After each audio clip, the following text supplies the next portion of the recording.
Hello my bookworms, welcome back to my channel, or welcome if you're new. My name is Sydney. In today's video, we will be doing my Spin the Bottle TBR game for August. So hey, what's up? How are you? I hope you're doing well. Thank you so much for being here and hanging out with me for a little bit. July was a roller coaster. For whatever reason, it was a month where I felt like I couldn't catch up. Like I had too much on my plate and I was just like treading water all month. Probably because I was adding on a new old hobby, which was writing during Camp Nano. Hold on, Abby wants to join. Hi. Hey, puppy. Did you want to say hi? But yeah, this past month just felt even busier than normal, which I don't even know if I have anything to show for it. I think I'll chat about it a little bit more in my wrap up, which the next one will be June and July books together, because I knew that this past month was going to be a little bit rocky for me since I was trying to also start writing again. Past Sydney was not wrong. So that being said, this will be the first month all year that we don't get a reward prompt, which is fine because we still have literally 4 saved up from previous months. I don't use these. Why don't I use these? But I don't get to add another one this month. That is the first thing we talk about, is how I did last month. So let's chat about it. The first prompt I got was read a book with Ace rep, and I was going to read Ace by Angela Chen. I did obviously start this. This is a nonfiction book. I also started Disfigured, which is another nonfiction book. And for whatever reason, my brain was not having nonfiction this past month. So no, I have not completed this yet, but I do have the audiobook and the physical, and I will get to it. I promise. This is one that I am going to keep on my currently reading shelf right here in the living room until I finish it, which I hope is going to be this month. That's the prompt that I failed at. The next one was a tarot space, which I got The Fool or Beginning, and I used The Last Unicorn for this book. I read this, it counts. Prompt 3 was a book club pick, and I chose True Biz by Sarah Novich. This was our buddy read pick for last month. Fourth prompt was read a book that reminds you of your Patreon tiers, and I chose Deep as the Sky, Red as the Sea. Reminded me of my top tier, which is ecosystem, because you know, a sea is an ecosystem, that sort of thing. I actually DNF'd this one. Trust me, no one is more sad than I am because I've been talking about this book all year, and I don't think that I'll get rid of it. I might come back to it another time because I love it. I love how it looks so much, but I did DNF it this past month. I did mood read a couple other books, but again, we'll chat about it soon in the wrap up. And that being said, we have no reward prompt to pick, so we can go right on into the game and spin for book number 1.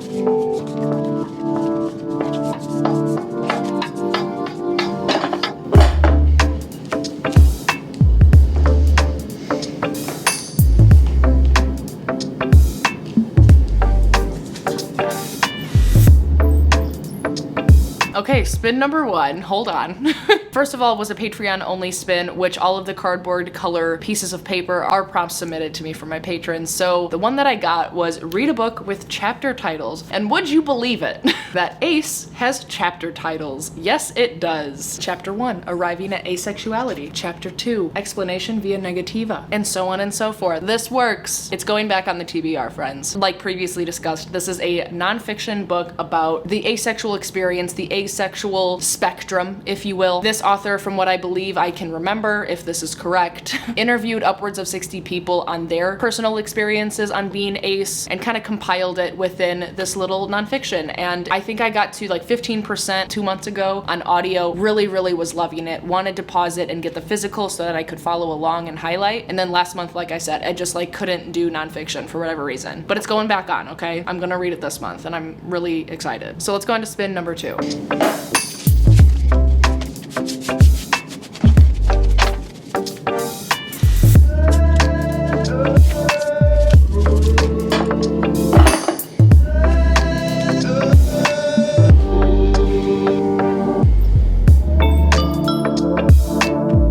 Number 2 got us a mood read, which is always welcome, always very exciting. I can do whatever I want. And what I want is to choose last month's book club pick, which is Inkblood Sister Scribed by Emma Torres. If you didn't know, I run a book club over in my Patreon, The Greenhouse. That link is always in the description if you want to go check it out and join us. Would love to have you. Last month's pick was this book, and I usually read it at the very beginning of the following month so that it's fresh for my brain during the live discussion book club meeting chat thing. And so far, people have really been liking this one. So it says, In this spellbinding debut novel, two estranged half-sisters tasked with guarding their family's library of magical books must work together to unravel a deadly secret at the heart of their collection. A tale of familial loyalty and betrayal and the pursuit of magic and power. I think it sounds like the perfect storm, and I'm really excited to get into it. And that being said, we can go on to spin number 3.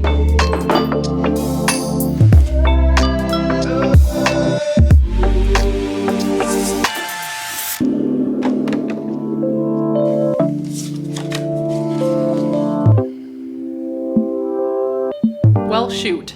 The prompt we got was read a nonfiction, and I already chose Ace as my first prompt pick. I really don't want to put 2 nonfictions on this TBR because I just don't want to. So look at this. I can use one of the many reward prompts that I have been saving up. So we have swap a prompt with another. We have 5-star prediction, treat your shelf, as well as double up on prompts. So what we could do a number of things. I think these 2 are what I might do. I could either do double up on prompts and use Ace for the first spin and this 3rd spin, and then I take away responsibility and only have to choose 4 books instead of 5. That's a really good option, but I do love pain. So I could also swap it out with a 5-star prediction reward and just choose another book and have 5 books instead of 4. So we'll see how this month goes. I might use one or the other. I'll keep that in mind, but for the sake of the video, we can pretend like we will choose a 5-star prediction, and I'll tell you what I would choose for this, which is easy because I already know what it is. And it would be Family Lore by Elizabeth Acevedo. It comes out this next month, and I am so freaking stoked about it. I've given pretty much everything I've read by her either a 4 or a 5, and I love her writing. This is her first adult debut novel, and I could just imagine that I love her writing in YA. I'm going to just absolutely adore it in an adult book, so I have tentatively high hopes for it. The cover is absolutely stunning, and in this book, our main character is Fleur, who has a gift. She can predict to the day when someone will die. So when she decides she wants to have a living wake, a party to bring her family and community together to celebrate the long life she has had, her sisters are surprised. They're wondering if she has foreseen her own death and just wants to get together with everyone before she actually dies, or if she has other motives. She refuses to tell her sisters, but Fleur isn't the only person with secrets. Her sisters are hiding things too. This book spans 3 days prior to the wake, and Family Lore traces the lives of each of the Martha women, weaving together past and present. I love a story with complicated, messy family dynamics, and I know that I love Elizabeth Acevedo's writing. I have high hopes for this. Again, I can't wait to pick it up. And let's go on to spin number 4.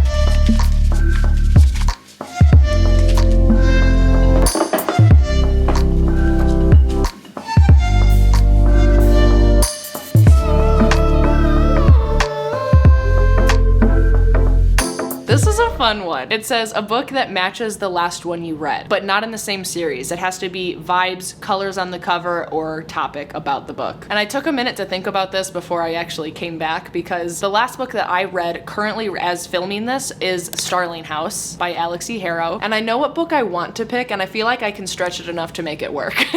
So I'm gonna go off of like vibes. Vibes of the cover, vibes of what might be going on at least mildly. Starling House cover, and it's surrounding this contemporary gothic fairy tale story about this house called Starling House. Has had a long lineage of people owning it, and the story involves basically an ongoing battle between the owner of the house and the monsters that live on the property, or live because of the property. And then the book that I want to choose is another new release, and it is Vampires of El Norte by Isabel Cañas. So I read The Hacienda in January of this year, absolutely loved it, was so excited to see this cover and what this book is about, because it's vampires, and with her writing, I cannot wait to dig into this story. It's a supernatural western. Like how cool does that sound? Very cool, I will answer myself. Now hold on. The covers are obviously structured different, but I'm going off of like how I feel when I think about both these books, and I feel like I feel similarly in terms of internal vibes. But also Alex E. Harrow is in this beautiful yellow color, and the font of Isabel Cañas's book is also in that very similar yellow. And if you take away the red dress, all of the colors on the vampire book are all within the Starling book as well, because like the deep blues to greens to lighter blues are all within the feathers of the starlings. And I know there's yellow keys on the cover of this book, and there's just obviously a little bit more yellow going on over here. I don't know, I feel like the colors minus the red, they match enough. Also, I don't know why, I just feel very similarly about them as a whole together. Maybe because the vampires are often described as monsters, and I know that Starling House has literal monsters that are depicted, so that's what I'm picking. Vampires of El Norte, and I can't wait. But in the meantime, let's go on to spin number 5.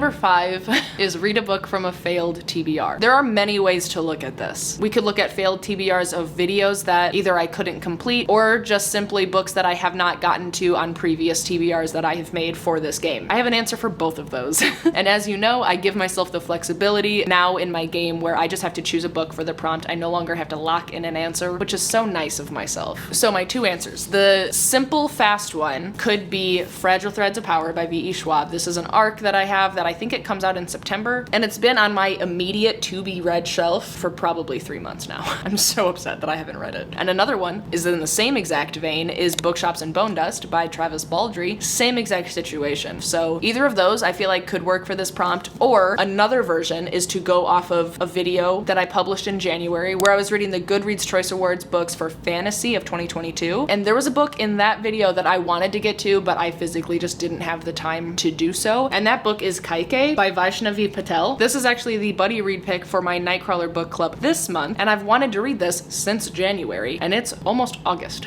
So I will be reading it this month, and maybe I could count it for this spin. Kaike is the only daughter of the kingdom of Kekia. She is raised on the tales of the gods, how they churned the vast ocean to obtain the nectar of immortality, how they vanquish evil and ensure the land of Badat prospers, and how they offer powerful boons to the worthy. Yet she watches as her father unceremoniously banishes her mother, listens as her own worth is reduced to the marriage alliance she can secure. And when she calls upon the gods for help, they never seem to hear. Desperate for independence, she turns to the text she once read with her mother and discovers a magic that is hers alone. With it, Kaike transforms herself from an overlooked princess into a warrior, diplomat, and most favored queen. But as the evil from her childhood stories threatens the cosmic order, the path she has forged clashes with the destiny the gods have chosen for her family, and Kaike must decide if resistance is worth the destruction it will wreak and what legacy she intends to leave behind. Obviously, this book was on Goodreads Choice Awards for last year's fantasy, and I know a lot of people speak very highly of this book. I want to be one of them, so I really hope that I love it, and I'm excited to vlog this book and this journey exclusively for my Patreon. It's such a pretty cover. That is the end of the game, but the last thing we do is pick from my Greenhouse Compendium jar, which is a compilation of my patrons' favorite books and or books they just want me to read. I will be making some changes to this in the near future whenever I get my bookshelves, so Greenhouse, be on the lookout for that. But in the meantime, we can go ahead and pick one from this little compendium beautiful jar. Oh my goodness! This one is perfect. I have been wanting to read this series. I have been wanting to understand what everyone is talking about when they say that A Psalm for the Wild Built is so phenomenal. And I'm gonna find out. Wow, I'm really excited. This book is actually upstairs. It's on Caleb's nightstand because he has been reading it intermittently, but I will steal it for a day and read it because it's very short. Wow, that could not have gone better. Wow, wow, wow, wow. Okay, so A Psalm for the Wild Built, let me tell you about it. It is a series called Monk and Robot, and it says centuries before, robots of Panga gained self-awareness, laid down their tools, wandered en masse into the wilderness, never to be seen again. They faded into myth and urban legend. Now, the life of the T-Monk who tells this story is upended by the arrival of a robot, there to honor the old promise of checking in. The robot cannot go back until the question of what do people need is answered. But the answer to that question depends on who you ask and how. They will need to ask it a lot. And it says, Chambers series asks, in a world where people have what they want, does having more matter? Like, why am I so soft and just got chills everywhere? I am really excited that this won. I needed something sort of short and fun. Why am I shouting? I'm just excited. Love that. Okay, I'm just excited that it worked out so well. Moving on. So that concludes the end of the game, the video, the things that we have to do. So that's it. Thank you so much for being here and hanging out with me for a little bit. If you are still watching and don't know what to say, then leave me the cactus emoji down below in the comments. And while you're down there, don't forget to subscribe and like the video. I always appreciate your support. And of course, be kind to one another and happy reading. Bye.